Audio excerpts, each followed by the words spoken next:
اسلام آباد high court کے جج چیف جسٹس جناب اطہر من اللہ کی طرف سے ایک زبردست قسم کا فیصلہ سامنے آیا ہے۔ اسے آپ زبردست بھی کہہ سکتے ہیں اور اس کو تعجب خیز بھی کہہ سکتے ہیں۔ ایک عروج تابانی خاتون نے جسٹس اطہر من اللہ کی عدالت میں درخواست کی تھی کہ اس کے باپ یعقوب تابانی نے اسے اپنی بیٹی ماننے سے انکار کر دیا ہے۔ اس کے بعد اس نے نادرا میں جا کے میرا شناختی کارڈ بلاک کروا دیا۔ اس معاملے پر جسٹس اطہر من اللہ برہم نظر آئے۔ انہوں نے یعقوب تابانی کو بھی طلب کر لیا اور نادرا کو بھی بلا لیا۔ جسٹس اطہر من اللہ کا کہنا تھا کہ خاتون کا شناختی کارڈ بالکل غیر قانونی طور پہ بلاک کیا گیا ہے۔ کسی کو یہ حق نہیں پہنچتا، نہ نادرا کو یہ حق پہنچتا ہے کہ وہ ایسا کچھ کرے کہ بغیر قانون کے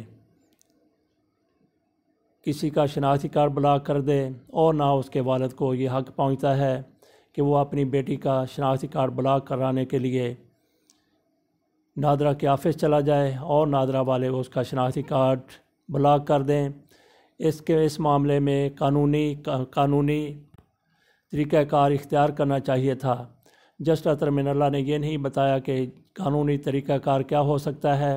بہرحال انہوں نے عروج تابانی کے والد کو 5 لاکھ روپے جرمانہ کر دیا اور ساتھ ہی نادرا کو بھی اتنی ہی جرمانے کی سزا سنا دی۔ جسٹس اطہر من اللہ کی طرف سے کہا گیا ہے کہ یہ جو پیسے ہوں گے 10 لاکھ روپیہ، یہ عروج تابانی کو ادا کیا جائے گا۔ انہوں نے جو کچھ عدالت میں آ کے اپنا وکیل کیا یا دیگر اخراجات کیے، اس میں اس کو ریلیف مل سکے گا۔